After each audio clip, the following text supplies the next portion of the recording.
Hello guys, कैसे हैं आप लोग। आई होप कि आप सभी लोग ठीक होंगे। मैं हूं अभिषेक और आप देख रहे हैं स्टडी विद अभिषेक। गाइस, हम बात करने वाले हैं आज इंडियन नेवी, भारतीय नौसेना AA और SSR यानी आर्टिफिशियल अप्रेंटिस और सीनियर सेकेंडरी रिक्रूट फरवरी 2020 बैच के बारे में बात क्या करेंगे। हम बात करेंगे कि नोटिफिकेशन की डेट क्या हो सकती है, एलिजिबिलिटी क्राइटेरिया क्या हो सकता है, एज लिमिट क्या हो सकती है, और एक जो मैंने सुनी है काफ़ी खबरें कि सिलेबस चेंज हो सकता है, तो वो क्या हो सकता है और कैसे चेंज हो सकता है, क्या चेंज हो सकता है। तो ये सभी टॉपिक पे हम बात करने वाले हैं, डिस्कस करने वाले हैं, और जो भी आपका कन्फ्यूज़न है वो सब क्लियर करने की कोशिश करूँगा। तो पूरा वीडियो देखिएगा, तभी आपका कन्फ्यूज़न और डाउट क्लियर हो पाएगा। शुरू करेंगे वीडियो को, लेकिन उससे पहले बोलना चाहूँगा कि अगर आप चैनल पे नए हो और इंडियन नेवी की बेस्ट प्रिपरेशन करना चाहते हो तो चैनल को सब्सक्राइब करके बेल आइकन को ज़रूर प्रेस कर देना। यहाँ पे प्रिपरेशन के साथ साथ कोई भी इंपॉर्टेंट अपडेट होगी सबसे पहले आपको दी जाएगी। शुरू करते हैं वीडियो को और बात करते हैं हमारे टॉपिक पे। गाइज, सबसे पहले हम बात कर लेते हैं कि जो पिछली वैकेंसी है यानी AA SSR की पिछली वैकेंसी, उसके लिए PFT और मेडिकल्स अभी स्टार्ट हो चुके हैं, यानी कि उनके लिए डेट्स आनी शुरू हो गई हैं कैंडिडेट्स के पास, और लगभग जुलाई तक कंप्लीट करा लिया जाएगा PFT और मेडिकल को। तो जो पिछली वैकेंसी की समस्या थी वो सॉल्व हो चुकी है लगभग, और आने वाले टाइम में पूरा कंफर्म हो जाएगा। तो ये चीज़ मैंने पहले भी बताई थी MR के लिए कि जो वैकेंसीज़ हैं वो जल्दी ही जारी होगी नोटिफिकेशन, और MR के लिए मैंने बताया था कि जुलाई के मे बी 3rd और 4th वीक में उसके लिए नोटिफिकेशन जारी हो सकता है। तो अगर हम बात करें AA और SSR के नोटिफिकेशन के बारे में, तो इसकी डेट हो सकती है जुलाई के फर्स्ट वीक तक जुलाई में जारी होगा इसका नोटिफिकेशन।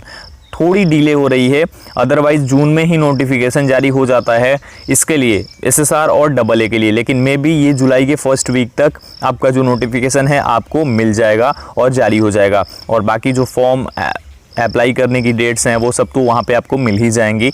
लगभग 10 दिनों में वो लोग अप्लाई कंप्लीट करवा लेंगे, ऐसा कुछ होने वाला नहीं है। लेकिन एक चीज़ है कि इस बार कैंडिडेट्स की संख्या बढ़ने वाली है। जो पिछली बार एग्ज़ाम हुआ था उसके अकॉर्डिंग अगर हम देखें तो हमेशा से बढ़ते आ रही है, यानी कि जो भी प्रीवियस वैकेंसी होती है उससे अगली वाली वैकेंसी में कैंडिडेट्स ज़्यादा होते हैं, ये एक फैक्ट है। तो उसी के अकॉर्डिंग आपको अपनी तैयारी भी करनी होगी ताकि आप उन लोगों को बीट कर सकें। ठीक है, चलिए अब हम बात करते हैं जो हमारा सिलेबस चेंज है इसके बारे में।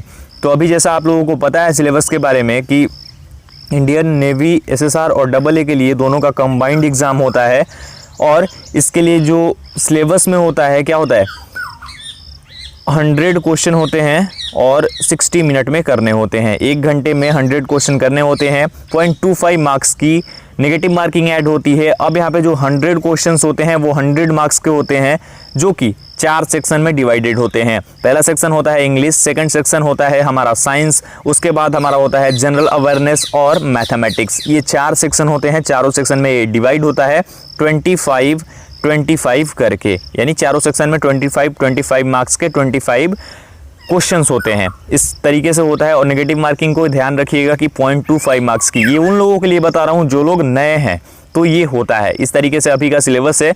और जो हमारा इंग्लिश है वो 12th लेवल का, जो साइंस है वो भी 12th लेवल का, और जो हमारा जनरल अवेयरनेस है वो तो कंपटीशन के अकॉर्डिंग जो होता है, रीजनिंग, उसके बाद जो GK GS इस टाइप के क्वेश्चंस वहाँ पे आपको मिल जाते हैं। उसके बाद मैथमेटिक्स जो होता है वो भी आपका 12th लेवल ISC लेवल का होता है। ये चीज़ हो गई। अब अगर हम बात करें सिलेबस चेंज के बारे में, तो काफ़ी टाइम से आप लोगों को न्यूज़ मिल रही थी और मैंने भी सुना काफ़ी जगहों से कि जो सिलेबस चेंज होने वाला है इंडियन नेवी के लिए। तो एक चीज़ बताओ, अगर सिलेबस चेंज हो जाता है तो उससे क्या दिक्कत हो सकती है? मुझे यहाँ पे कुछ दिखाई नहीं देता है। अगर इंग्लिश को चेंज करते हैं, फिजिक्स को चेंज करते हैं, तो क्या करेंगे चेंज करके? हाँ, ये हो सकता है कि जो चीज़ें ऐसा लगता हो उनको कि उससे कोई मतलब नहीं है, उन चीज़ों को कम कर देना चाहिए उसके अकॉर्डिंग, तो वो कर सकते हैं। वैसे जल्दी ही एक वीडियो आपको मिलेगी इसके ऊपर भी, और सब कुछ समझाऊंगा उसके अंदर। लेकिन ये चीज़ जान लो कि सिलेबस चेंज होने से कोई फ़र्क नहीं पड़ने वाला है, और उसी तरीके से सब कुछ नॉर्मल रहेगा। उस तरीके से आप तैयारी कर सकते हो। मे भी कुछ चीज़ों को वो छांट सकते हैं, निकाल सकते हैं, उससे ज़्यादा कुछ हो नहीं सकता है सिलेबस चेंज में। ठीक है, ये समझ गए। और कुछ नहीं है, स्ट्रेस लेने की कोई भी ज़रूरत नहीं है। अब मेरा जो मेन टॉपिक है वो है एलिजिबिलिटी क्राइटेरिया और एज लिमिट। तो उसके लिए हम प्रीवियस नोटिफिकेशन को ओपन कर लेते हैं, यानी जो अगस्त जो वैकेंसी पेंडिंग पड़ी हुई है जिसके लिए अभी पीएफटी और मेडिकल जारी होंगे, उसको देख लेते हैं और उस पर मैं डिस्कस करके पूरा बता दूंगा कि कैसे आपको जो अपना है एज लिमिट और एलिजिबिलिटी पता करनी है। तो गाइज ये है प्रीवियस नोटिफिकेशन, जैसा आप देख रहे हैं अगस्त 2020 बैच के लिए आर्टिफिशियल अप्रेंटिस और सीनियर सेकेंडरी रिक्रूट यानी AA और SSR का, जो कि अगस्त में कोर्स शुरू होता है उसके लिए। अच्छा, इसमें ज़्यादा कुछ चेंजेस नहीं है। सबसे पहले तो हम बात कर लेते हैं वैकेंसीज़ के बारे में। तो देखिए वैकेंसीज़ में थोड़ा बहुत बदलाव होते रहता है, यानी AA जो है इसमें लगभग 500 वैकेंसीज़ हमेशा का है कि 500 वैकेंसीज़ आपको मिल जाएंगी AA में। SSR में ही थोड़ा सा बदलाव होता है, कभी 2400 तो कभी 2200 कभी 2300 इस तरीके से। तो जो उनकी क्षमता होती है जितने कैंडिडेट्स को वो ले सकते हैं वहीं वो लिखते हैं। और यहाँ पे एक चीज़ देखिएगा, अप्रॉक्स ज़रूर लिखा होता है, यानी अप्रॉक्स है, इतना अप्रॉक्स है, कंफर्म नहीं है कि इतनी वैकेंसीज है, ये अप्रॉक्स 500 और 2200 यानी टोटल 2700 वैकेंसीज के आसपास आपको 2800 के आसपास आपको वैकेंसीज मिलती हैं इसमें, और 400 वैकेंसीज मिलती है AMR के लिए, यानी टोटल 3100 वैकेंसीज आपको प्रत्येक सीज़न में यानी कि प्रत्येक 6 महीने पे आपको मिल जाती हैं। चलिए ये हो गई बात। अब हम बात कर लेते हैं एजुकेशनल क्वालिफिकेशन के बारे में। तो इसके बारे में तो मोस्टली लोगों को पता होगा, लेकिन फिर भी मैं बता देता हूँ। AA qualified in 10+2 examination with 60% और more marks in aggregate with math and physics and at least one of these subject chemistry, biology, computer science from the boards of school educational recognized by MHRD government of India. अब देखिए आपका 10+2 complete होना चाहिए AA के लिए with 60% और more marks, यानी 60% या उससे अधिक होना चाहिए। अगर उससे थोड़ा भी कम है यानी कि 59.9% है तब भी आप एलिजिबल नहीं हो AA के लिए। समझ गए, सिंपल सी बात है। अब अगर हम बात करें तो इसके लिए जो कंपलसरी सब्जेक्ट है वो है मैथ्स एंड फिजिक्स होना चाहिए आपका, ठीक है। साथ में इन तीनों में से कोई एक होना चाहिए, या तो आपका केमिस्ट्री हो, बायोलॉजी हो, कंप्यूटर साइंस हो, कोई एक होना चाहिए, ठीक है, तभी आप एलिजिबल हो AA के लिए। अब हम बात कर लेते हैं SSR के बारे में।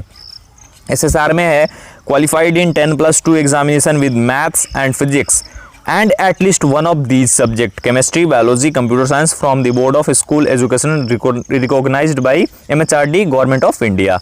तो ये यहाँ पे इसमें सब कुछ सेम है, 10+2 भी होना चाहिए, मैथ और फिजिक्स होना चाहिए, और इनमें से एक होना चाहिए बायोलॉजी, कंप्यूटर साइंस, केमिस्ट्री।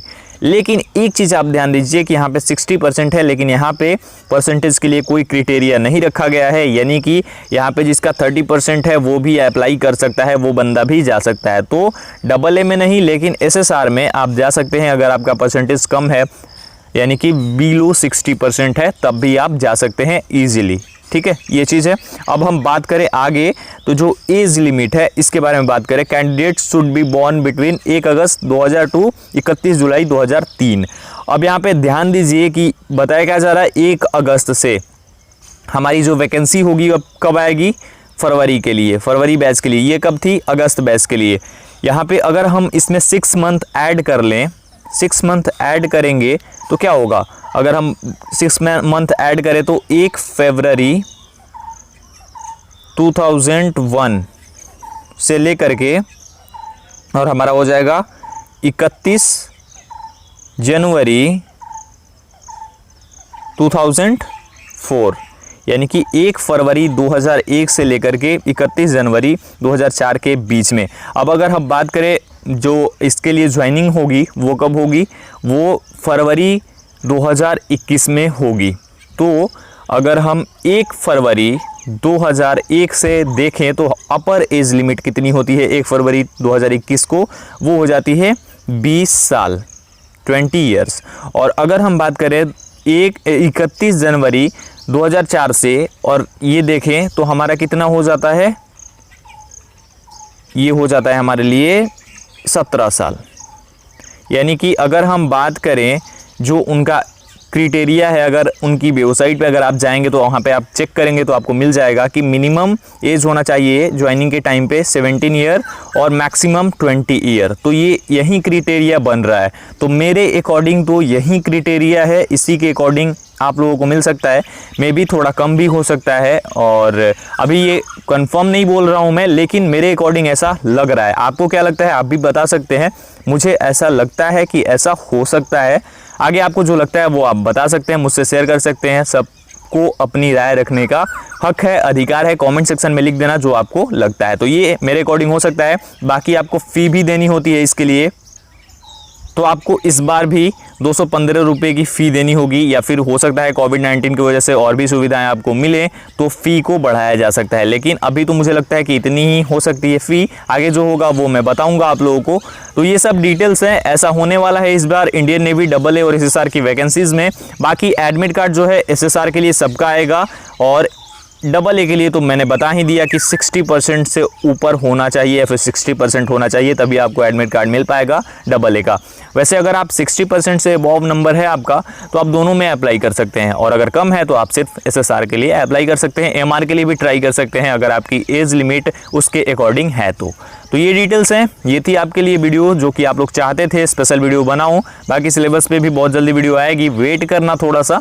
इस वीडियो में यही बताना था। आई होप कि आपको वीडियो पसंद आई होगी। अगर आपको वीडियो पसंद आई हो तो वीडियो को लाइक कर देना, शेयर करना अपने दोस्तों के साथ, और चैनल पे नए हो अभी तक चैनल को सब्सक्राइब नहीं किया है तो चैनल को सब्सक्राइब करके बेल आइकन को जरूर प्रेस कर देना। मिलता हूं एक और वीडियो के साथ, तब तक अपना ख्याल रखिए, अपनी फैमिली का ख्याल रखिए, घर पे रहिए, सुरक्षित रहिए। Stay home, stay safe. Thank you so much guys.